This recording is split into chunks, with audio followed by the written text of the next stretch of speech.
Dear. All right, we're live. Go ahead.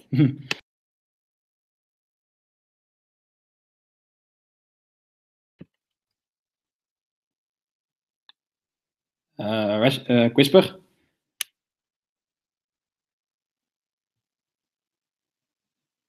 Oh shit. He has his. I think he has a problem with his microphone. I think. Well, hello everybody. We are going to talk about some of truth, standing for truth, talking points he often brings up with his discussions on evolution, and we are going to talk about some of yeah of the things that I wrote in advance for his discussion. He has contacted me to have a discussion on this, but I haven't got a response for him yet. So I have made some pre-made responses, and we are going to talk about it. Go ahead, Crisper. Yeah. So one of the interesting things that a lot of people like to bring up is for instance, the ENCODE project and things like it, about how much is functional in the genome, and this is just known to be false. The real problem with the ENCODE project is not the quality of the research that they did, of the scientific work, which was actually really quite staggering. If you think about how much work they had to do to get all of that done, it's really amazing. It's the definitions that they used and the tack that they decided to take in terms of how they were going to publicize it. And it just weighted their conclusions in a way that was not quite scientifically right. And so when they get this 80% figure, it comes from basically how much of the genome is, if I'm remembering this right, how much of the genome is nearby a transcriptional read on next-gen sequencing. And so basically, if you have one read that matches to a region of the genome, then they call that region functional. But that's nonsense. I mean, that anybody with a decent background in biochemistry should be able to recognize that that's just a nonsense to say that it's functional just because they saw it transcribed once.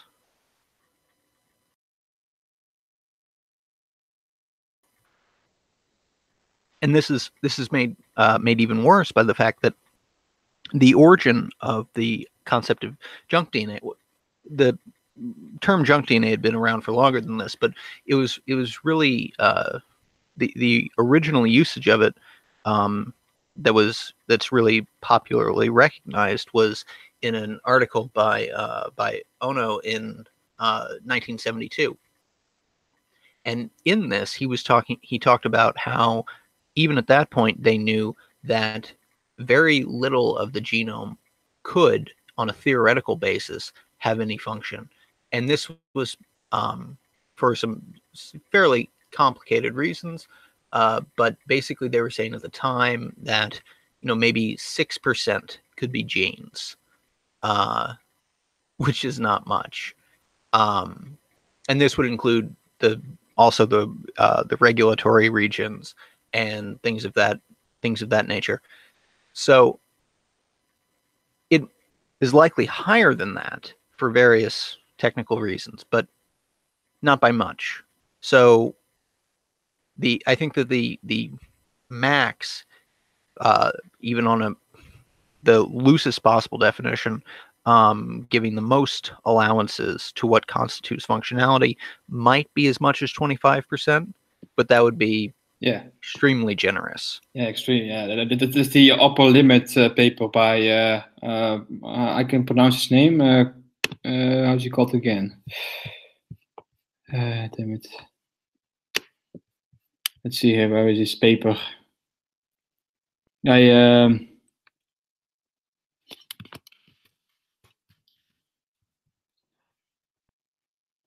paper by Dan Grauer. Right, by Dan Grauer. I think that's how you pronounce his name, right? I'll put the link. Right. Yeah. I'll put the link to his paper in the live chat too. Yeah, and my impression is that the 65% plus 26%, that actually sounds about right. So maybe some percentage of that unknown has a function, has a definable function that's just sort of tricky to track down. I think that that's plausible. Maybe, you know, on the order of 10% of that or so, but you're still not giving yourself all that much. No. Well, I just corrected my typo. Is it correct now? I think it's correct now. My typo. I need first put in the 75% as a maximum functional, but it's actually the opposite. It's only 25% maximum according to that paper. Yeah. Yeah, I'm just trying to remember exactly where that word was in here to see that it's fixed.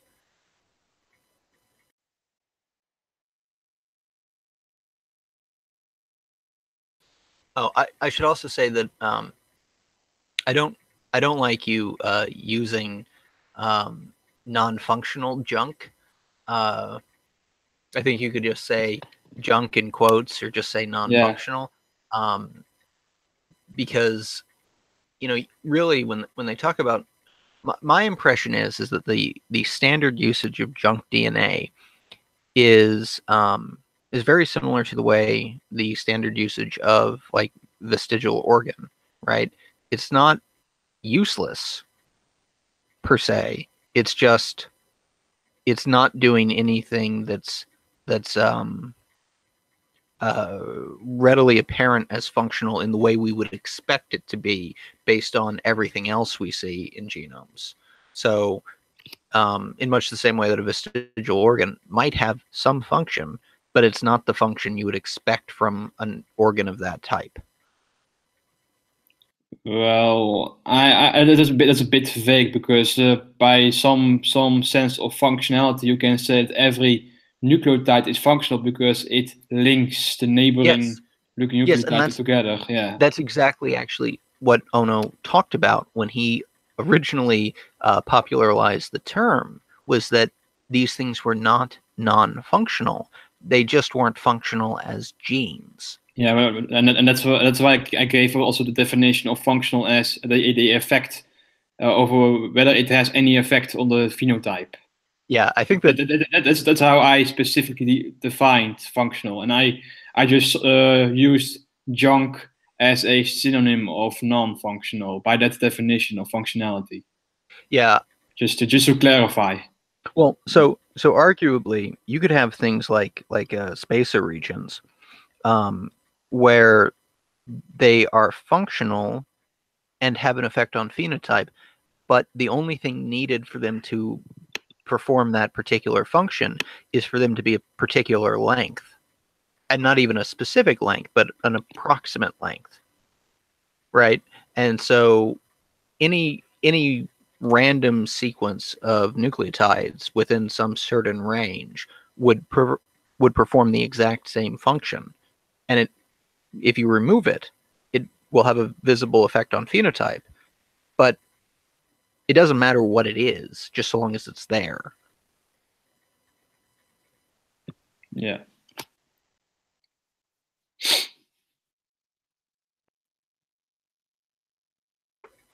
And obviously, all of this is really important when trying to discuss the concept of genetic entropy, because having this limitation on how much could be functional really shoots down, helps to shoot down the concept of genetic entropy, because it's simply not a feasible concept when 90% of the genome isn't doing anything because of the specific sequence at those positions. You just cannot have it under those circumstances. Yeah, and I only presented two main arguments for why the majority of how our genome is the majority of our genome is non-functional, because one is we can tell what the certain parts of the genome does, like we have like roughly 8.7% known to be functional, and around 65% known to be non-functional. And the rest we don't know yet, but most probably the rest is mostly non-functional as well. And the second point was the genetic load argument by Dan Grauer. The upper limit of at the bare minimal, at the bare maximum, it's 25% functional, and that is still being very generous. Yeah, and there are also other arguments that I don't touch on, like the onion test. Do you know the onion test? Possibly not by that name. I'm not sure what you mean. Oh, there are like two species of onion. There isn't much difference between them, but one has 2 times our amount of our DNA, and the other has 10 times the amount of our DNA. Oh yeah, I mean, well, you can look at, there is no significant difference between the two. Yet one has like a significant amount more DNA than the other. Yeah, there are a lot of examples like that, and one of the things is that you can see things where you'll have two organisms that will be very different in terms of the structure and size of their genome if you only look at it from a very superficial overview. And yet you see that most of these differences, most of this extra stuff that's there between the larger one and the smaller one, is just noise. It's these hyper expansion of some repeated element or some similar thing like that. And so even though on a superficial level it seems like these genomes must be very different because they're so different in size or in terms of their organization or whatever, but actually if you look at the sequences of the genes that are actually doing something, they're very similar. And these are things that some people with less of an understanding of genetics might point to and say that, well, see, this means that evolution can't be true because these things are so similar and yet they're so different. But actually, no, they're not so different because the things that are different don't matter.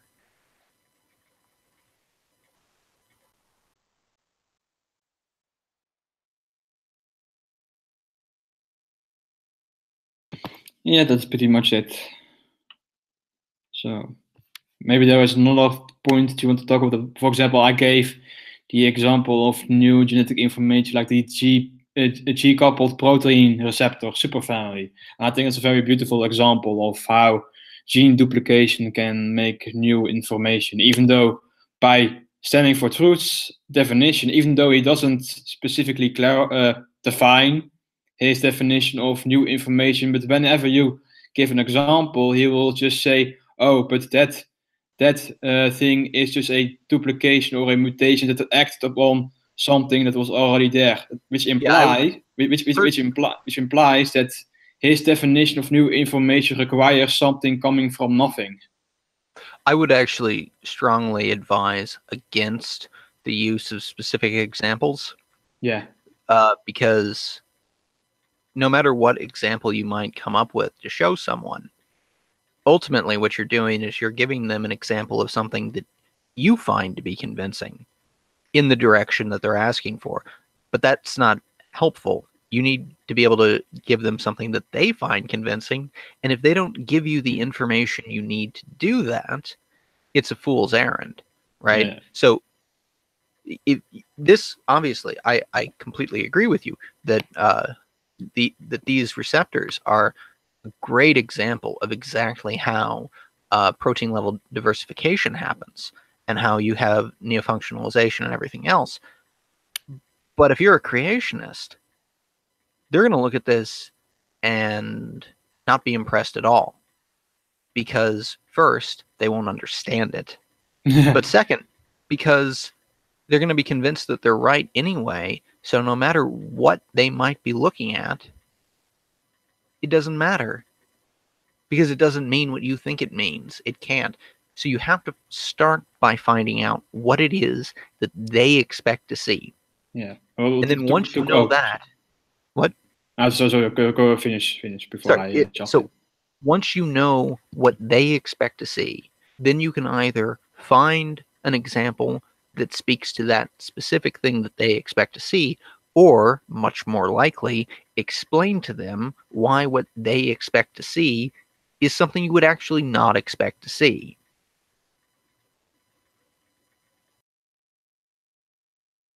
Yeah, yes. But to clarify, I did not give the example in my the piece that I wrote on the League of Reason. I did not give the example of G-coupled proteoreceptors as an example of new information. I first clarified that what standing for truth means by new information is some type of genetic element coming from nothing.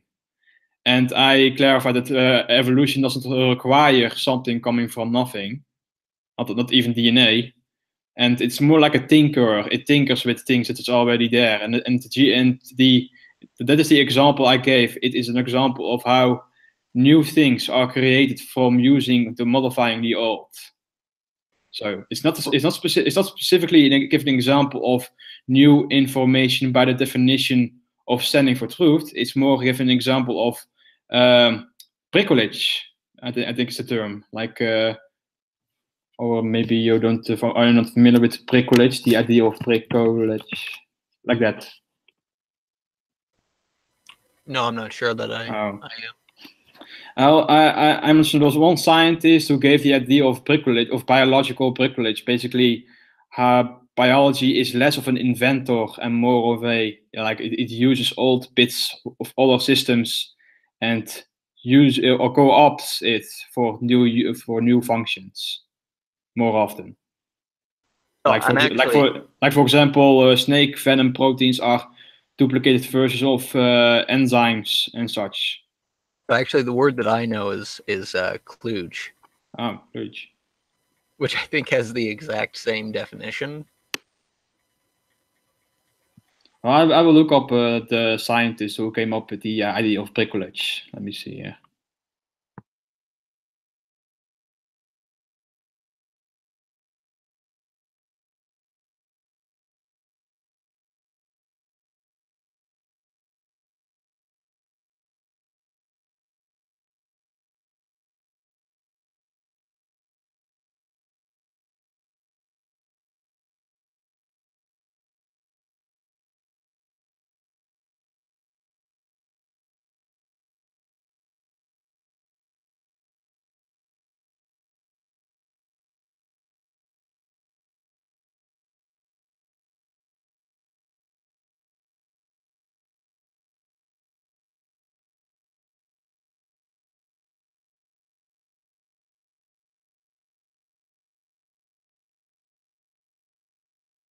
Well, I can't quickly find the exact person who came up with the idea, but I remember that P.G. Myers. A.S. Wilkins. Oh, perhaps Wilkins. I don't know specifically remember, but P.G. Myers did one time a video on irreducible complexity, and I think he mentioned the guy in that video.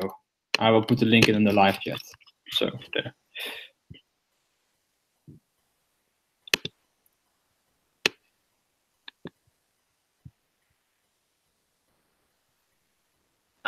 I would feel really bad if I wasn't able to find any random reference within a few seconds of Googling, so I'm going to make sure I get that.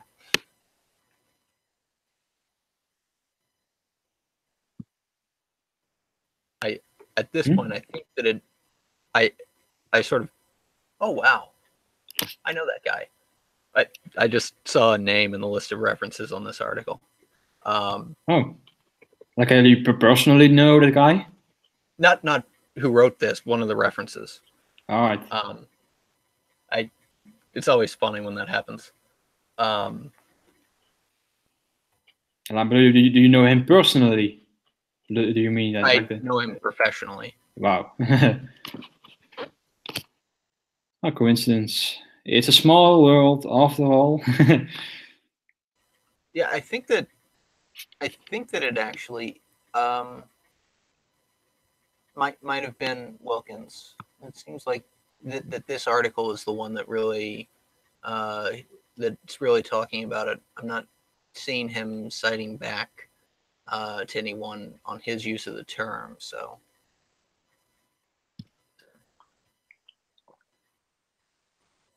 Oh, thank you. I'll put it also in the live chat. Oh no, the wrong link. Wrong link. There we go. Right. So yeah, the concept of new information is either deliberately ill-defined to just dismiss every example that somebody can give. And when it is defined, it is often defined in such a way that no amount of anything can be, unless it comes from nothing, can qualify as new information according to the creationists. Yeah, so I've always tried to make the point that when they say this, that by their conception of what constitutes new information, it is impossible to ever write a new story in a language that hasn't that's already been established. You could create a new language and write a story, and that would be new. But you couldn't write a new story in English because you're just reordering the alphabet. So there's nothing new. There's no new information. So by their logic.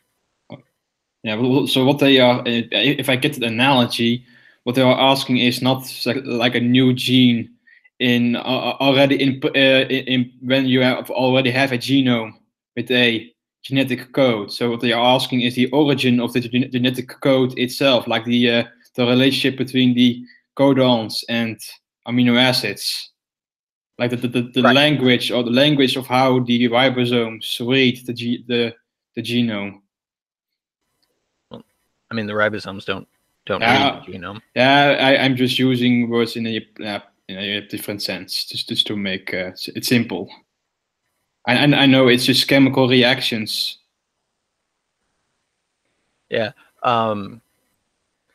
Yeah. Actually, I had a surprisingly cordial conversation with Steve the other. Was that last night? 2 days ago. I don't remember. Steve McRae. Yeah, about this. Oh yeah. I've seen. I saw. I was first assuming that you were talking about something else, but not about that. About this. All right. So about the how the DNA is not a code. No, well, I mean, DNA is not a code, but the DNA is a chemical, but you could argue that it contains a code depending on how you're defining the word code. Yeah, it's always it depends on how you define it. That's right. That's always the answer to these types of discussions. Right, but so he wanted to say that it was more similar to a cipher than a code. Obviously, he's not saying that it is a cipher. Yeah. He's saying that depending on how you define cipher, you could call it a cipher, and that if you have some reasonable adaptation of the definitions of code and cipher such that both could apply to chemicals, that cipher would be the better description than code, which I disagree with for reasons that I explained in that video.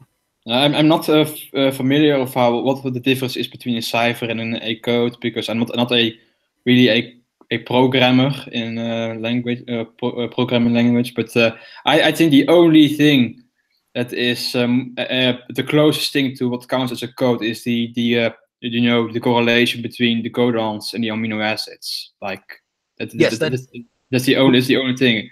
The genome as a whole, I don't know.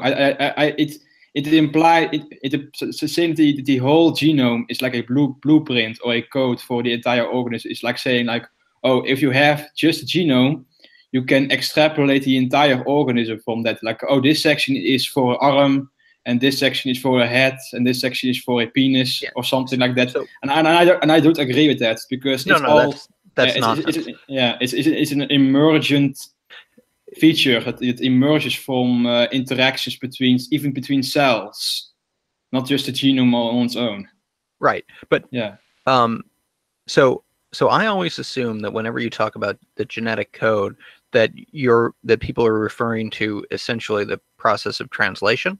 Yeah. Because I don't know what else it could refer to. So to say that there's a code contained within DNA, I think obviously means that it codes for proteins, Yeah. right? Exactly.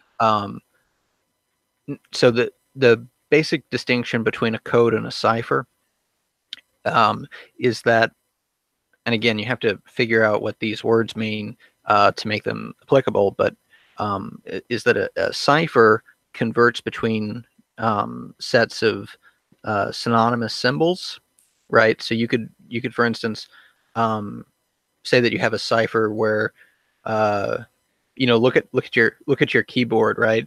And imagine typing your message on the keyboard, but instead of hitting the letter you want, you hit the one next to it, Mm.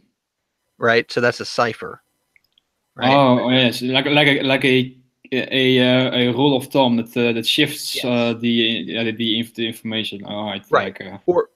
Or for that matter, you could have an encryption yes, mechanism, an algorithm run by a computer, right? So it's converting between the plain text set of symbols, right, and another set of symbols that mean the exact same thing as the original set, right? But hmm they're not recognizable as such. it's Whereas in a secret language, basically. no, it's not a secret language. It's just that it's not readable. It is the exact same meaning in language, but oh, it's not readable as such. it's just different symbols Yes. replacing the same alphabet. All right, I get Yes. it. Yes, all And right. I also gave the example. So commonly ciphers will work within an alphabet, right? So you'll replace an A with an F and an F with a H or whatever the system is. But also gave the example that you could imagine in using a cipher where you replace the English characters with their Greek equivalents, right? And so that message would be very difficult to read. Um, you'd have to sit down and figure it out. But the two sets of symbols are synonymous, right? Um, so it maps in that way. So that would still be a cipher, even though you're not converting within a set of symbols, you're converting between two synonymous sets of symbols. But a code, on the other hand, a code is using completely different symbols. Yeah, So they don't mean the same thing, but one codes for the other. And of course, the definition of symbol and meaning here need to be interpreted in such a way that they're applicable to chemistry.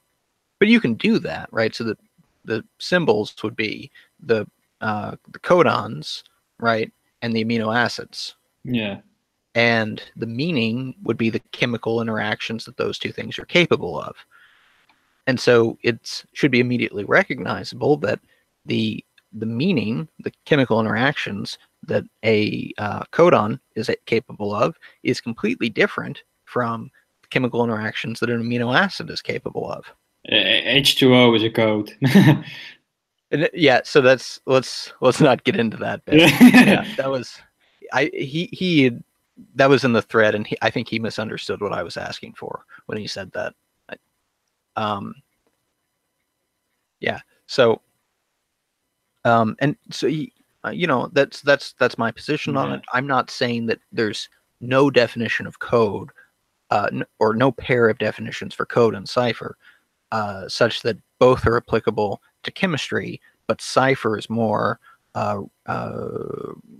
analogous to DNA and translation than coding is. That's certainly possible, but just based on my understanding of what the usual definitions of the two words are as they're commonly used, and how to then map that onto chemistry, I think that code is more similar than cipher. But that's sort of an opinion, and it's really irrelevant because it's you're just trying to figure out which word best describes something that actually exists.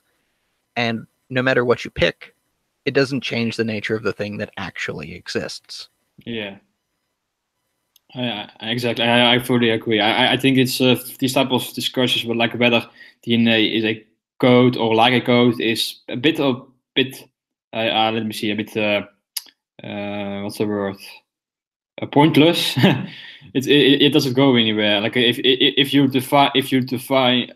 you say, oh, DNA is like a code, or all right, it's like a code. So what? And if you say, all right, I define code so broad enough that such that DNA counts as a code, but then it is trivial if you define code. I do think that there are things that you can get out of it. And so if you think about this in terms of you're developing an abstraction, right? And so you have these systems, these mathematical structures that have been developed to work with certain sets of information. And by abstracting DNA such that it fits with these models, you can then apply these models to DNA, which might be useful in some contexts, right? Yeah, I think you can also do computer models of the weather, and you don't have to treat the weather as if it's a code in order to do that. So if that makes any sense. Yeah, but so when reasonable people talk about it being a code, what they mean is that it's analogous to a code in such a way that we can work with it using X, Y, and Z tools that have been developed for other purposes, but nonetheless still work within these certain parameters. Yeah. And so, I mean, you really, if you take that view of it, then you really are saying that about the weather. But the thing that you're saying about the weather isn't the naive thing that somebody might think if all they heard was the weather is a code. They don't mean that like that naive assumption of the meaning of that phrase. They mean that these things we can learn about the weather can be run through these systems and analyzed in certain ways. And we can learn certain things about it, and that's useful.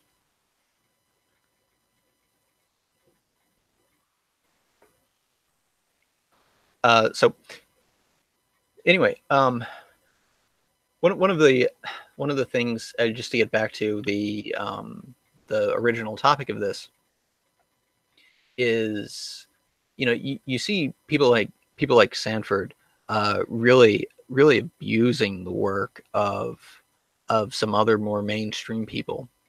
I think that one of the worst examples is the way he uses Lynch's work, right?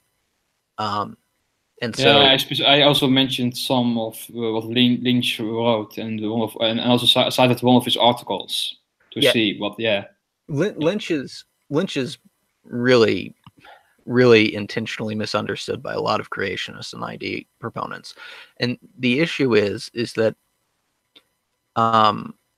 creationists of all stripes like to assume that the only game in town is strict adaptationalism, and so anytime they see somebody who is not a strict adaptationalist attacking the notion of it, they see that as a victory for themselves. And so Lynch is not an adaptationalist because most people aren't anymore. He's not crazy. Right. I was sorry. Go ahead. Sorry. I have to. Go ahead, I have to stop this tendency to jump in when I want to say something. Sorry. Please do. I was just about to say that most biologists are not full adaptationists, and it seems to be weird that like they are saying that like Richard Dawkins is like the utmost authority of biology because he is a quote unquote neo-Darwinist. Like he is he believes he's a fairly strict adaptationalist. He does believe in drift, but he thinks that drift is negligible. Yeah, well, so it's just weird because, like, non-adaptational thinking is is extremely important to all modern conceptions of evolution, because it's not that people deny that adaptation is important. It's a question of where did the adaptations come from in the first place, right?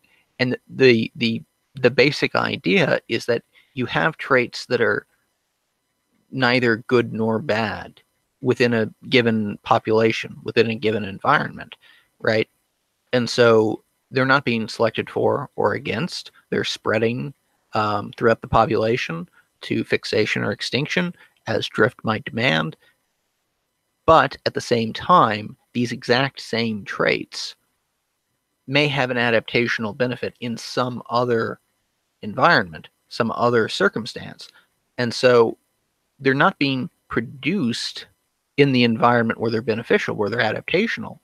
It's just that they are being produced, and then later they're exposed to a selective pressure where they become more widespread. And so this idea that you expect, well, if we just put some huge selective pressure on a population, that they'll immediately develop what they should to survive, which is the strict adaptational view, is simply wrong. Yeah. Most likely they'll just all die. Yes, it's yeah. It's more creating more variation and occasionally because you have such a large genome and also a large population size that there will just by chance alone be one very good adaptation that can be selected for. And this also goes back to the idea of the neutral evolutionary ratchet idea. Right, and this is not to say that there are no strict adaptational variants, that it never occurs that there's some variant that arises that is immediately beneficial within that population and that circumstance, right? And if that does happen, then it will spread.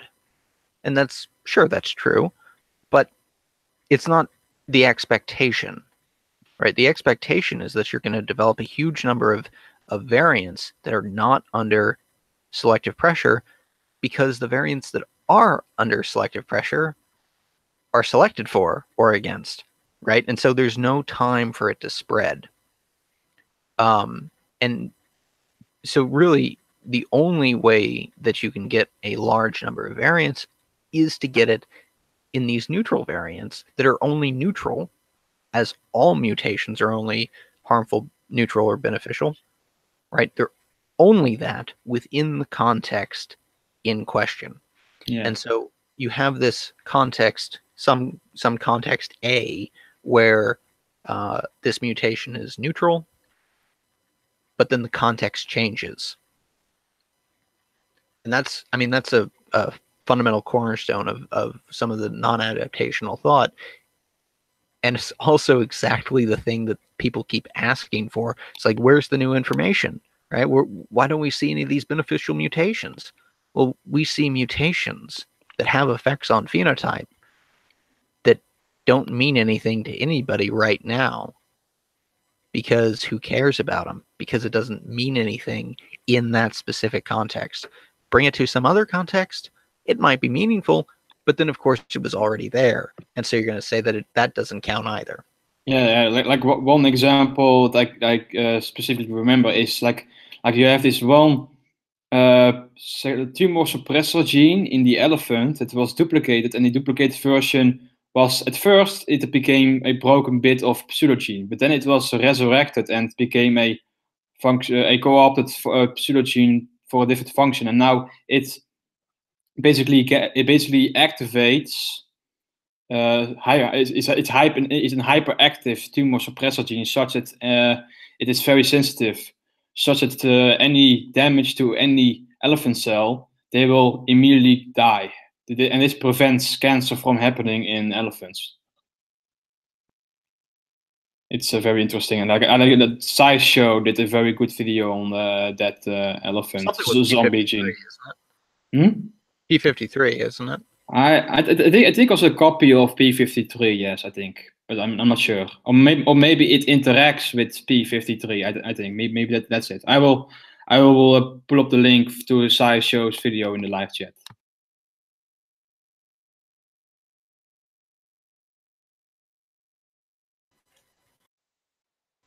By the way, apparently nobody's watching. Oh, wait, no, I think Blue was in for a while. I was just getting on and it says one person watching. Nice. It's probably me. Well, if I just opened it up. Oh, 2 watching now. I see. There you go. But still, I'm not very. I don't have many subscribers, so. But this is just to record something before perhaps Standing for Truth goes. Yeah. You got more than I do. I've got 12 subscribers. I don't know why. I don't know who would have subscribed to me and for what reason. Well, I just subscribed to you because you talked to Standing for Truth, and I think you did a very good job at it.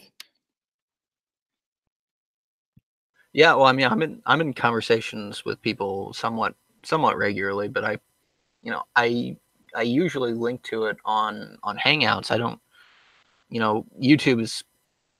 I use it sometimes to talk in the live chats or to leave comments or respond to them or whatever, but I'm not really active on it otherwise. I mostly use G+, so.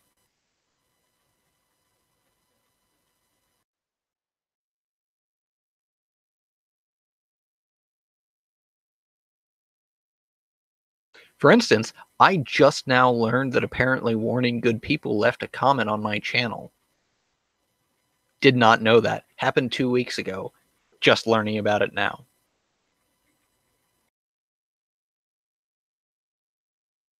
Warning Good People. Yeah, he wants me to show him some of my published research studies. Oh. No, I'm not going to tell you who I am. That's probably should have been obvious. You were like, oh, sure, let me get them. Oh, wait a minute, I see what you did there. Yeah. I don't know how I can take Warning Good People seriously, because at one time he said that jungle jargon is a genius gifted by God, and I find it one of the most flabbergasting statements I've ever seen.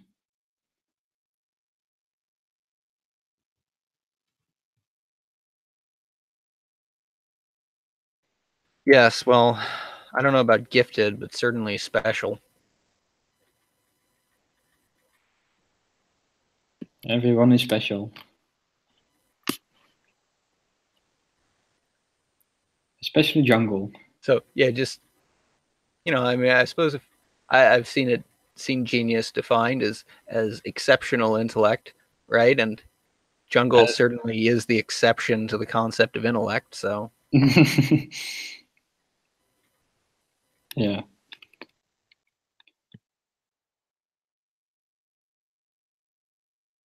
Oh, wait a minute. I think Whisper at a Google Quake. Well, I will wait for a bit.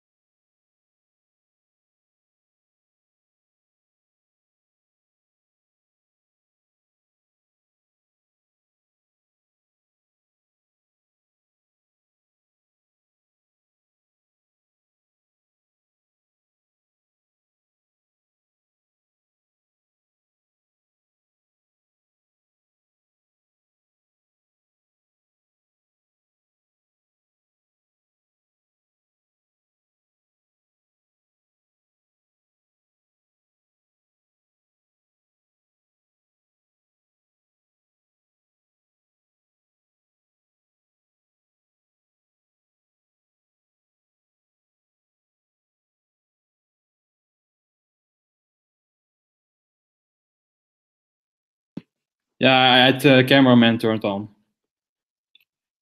Yeah, sorry. I thought I had a different browser window activated when I hit Control W, because I was just trying to close some things to save up some memory, and like, oh nope, I had the Hangouts window open, didn't I? I have been there. I like. Oh wait a minute. Where was the hangout? Oh shit! I just clicked. I just deleted it. So yeah, I just opened the video of Sideshow. I won't play it of course, but here's a figure of the paper where it basically it's not P53, but it interacts with P53. So like you have here the elephant. You have one gene called the LIF. I think it's LIF1, and the pseudogene or the X pseudogene is LIF6, which basically makes P53 go into overdrive, and that it protects the elephant against cancer. So you have at first you have like a gene duplication which was at first completely neutral, and that was later co-opted for a very good function. It's preventing cancer, for Christ's sake. Yeah. Well, I mean, there's probably some other stuff going on as well. It's of course it's not just this and nothing more. It's one thing, but still a thing. Binds to a specific receptor to form a heterodimer,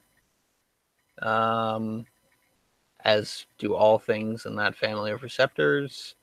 Oh, it's a JAK-STAT. Okay, well, yeah, sure, that's fine.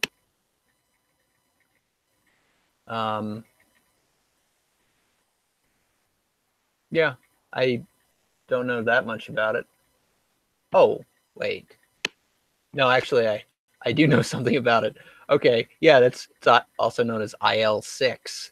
Should have started with that. Could have saved myself some time. Yeah. But the figure says it's LIF6. Perhaps there are the different names for it. Yeah, they do. They do. Things have different different symbols because people. What will happen is that somebody will discover something and they'll name it, right? Mm-hmm. And then later on, people will be working with it, and they'll think that actually the more appropriate, more systematic name for this gene would be whatever. And usually that will win out. But you'll always have people who like the old name, right? Mm-hmm. And so they'll want to call it by that. And so it's always a fun thing. Yeah, I remember specifically like one gene was called Pikachuin or something like that, named after the Pokemon character Pikachu, and they got sued by Nintendo because the gene apparently was involved in cancer, I think, or something like that, like in disease. That could be. Yeah. But yeah, I mean, IL-6 is. I'm not sure why they would bother.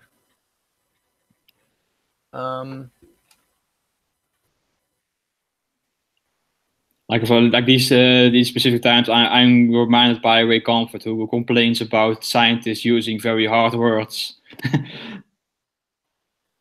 Yeah, well, it's crazy.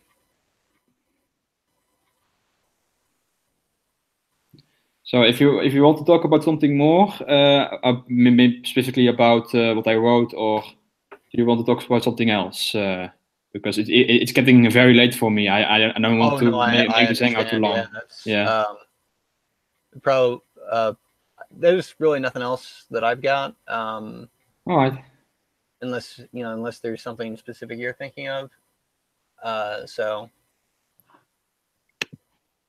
Well, if you see something else in the thing that I wrote, perhaps there is another thing that is inaccurate or something that it's missing. You can always contact me. Yeah, if I notice anything. Right. Yeah. So hey, do you actually have something scheduled with Standing? Yeah, I was trying to, but yesterday I was like in under the hangout where you had with Standing for Truth. I was commenting on Standing for Truth, saying, "Oh, I'm going to have a hangout with Immutable Destiny, which is about to happen like 2 hours from now. But of course, I won't join because I will be sleeping." Oh, So well, so I want to have a hangout with him separately on another occasion, but he hasn't come back yet to arrange an hangout with me, or and I also want to have a hangout with him, with Rational Mind, and perhaps you, and also perhaps Sam the scientist.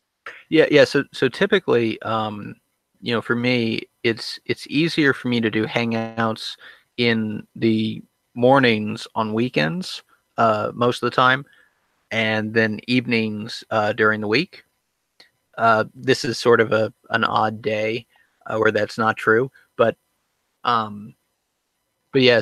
But typically that's the case.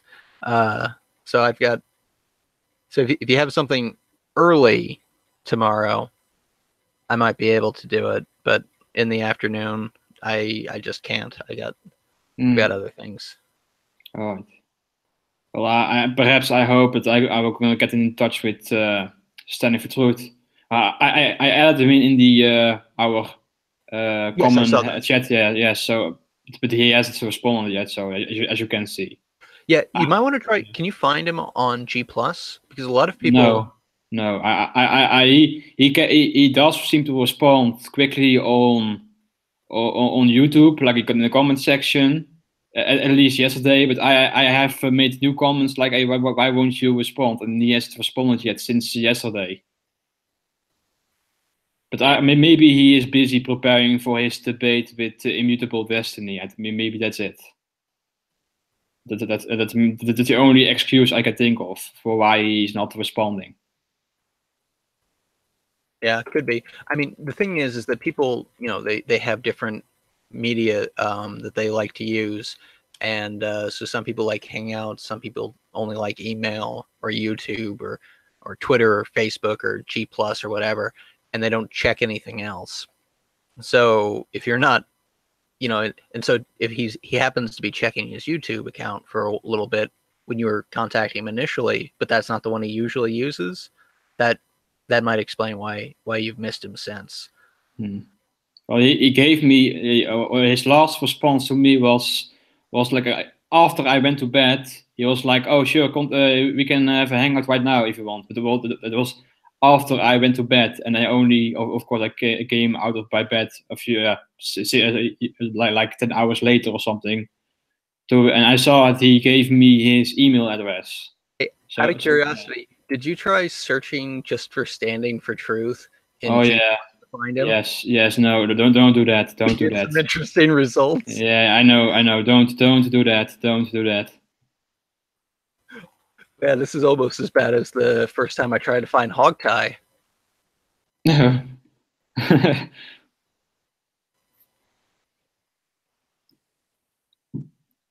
Anybody watching, don't search his name on G+. You will thank me. Or you will hope, or you wish that you listened to me. Now people are really wondering what we're talking about. They're gonna do it anyway. It's the backfire effect. If you tell people not to do it continuously, they will do it anyway. Yeah. Anyway, so it's got to be what, like 2 o'clock now for you? Yeah. Yeah. So I'll let you go ahead and get to sleep. I'll see if I can't manage to find him online, I'll have him in. He's going to be talking to Immutable Destiny on Athena's channel. On Athena. Oh yeah, so I'll see him there. I'll let him know there that you're trying to get a hold of him. So yeah. All right. Well, this was a fun conversation. Yeah. Thank you. And this will end right now. Bye, everybody.